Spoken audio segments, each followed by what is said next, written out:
तो post matric scholarship रो 60% central share व second phase टंका मिलिबा आरंभ हो जाइछि।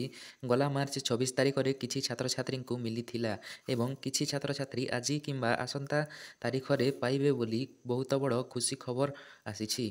तेबे पोस्ट मैट्रिक स्कॉलरशिप रो सेकेंड फेज टंका आपनकु केबे मिलिबो एवं केउ डेट रे मिलिबो आजिर वीडियो रे आमे डिस्कशन करिनेबा। जय जगन्नाथ मु अमित आपण मानक स्वागत करुच्ची आ गोटे नुआ वीडियो जदि भल लगे लाइक करने चैनल को सब्सक्राइब करके पाखर थिबा बेल आइकन को ऑलरेडी सिलेक्ट करने। पोस्ट मैट्रिक स्कॉलरशिप को लेकिन आसिला छात्र छात्री मानक पई खुशी खबर। जो छात्र छात्री माने पोस्ट मैट्रिक स्कॉलरशिप को नुआ करी किंबा रिन्यूअल करी एप्लाय करथिले सही छात्र छात्री पाइबे 5000 रु 8000 टंका।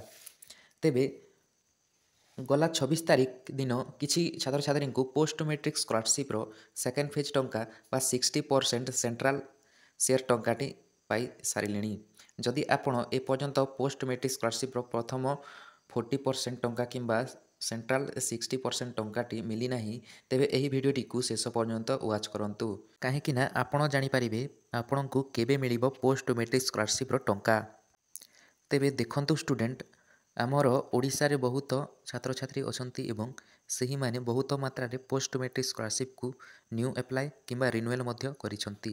अलग अलग तारीख रे मध्य से माने एप्लाय करिसंती। सेथि पई स्टूडेंट मानकर एप्लिकेशन को डिफरेंट डेट रे अप्रूव कर दिया जाइछि एवं जो छात्र छात्री मानकर आजिर किंबा कालीर डेट रे तांकर टंकाटी आसीबार थिला तेबे पोस्ट मैट्रिक स्कॉलरशिप रो तांकर अकाउंट को संपूर्ण भाव में डीबीटी माध्यम रे पेमेंट ट्रांसफर कर देइछि। जदि आमे कहिबा सबु पिला माने जदि गोटे दिन रे एप्लाय करिथिले समस्तंकर गोटे दिन रे टंका आसी जाई थांता।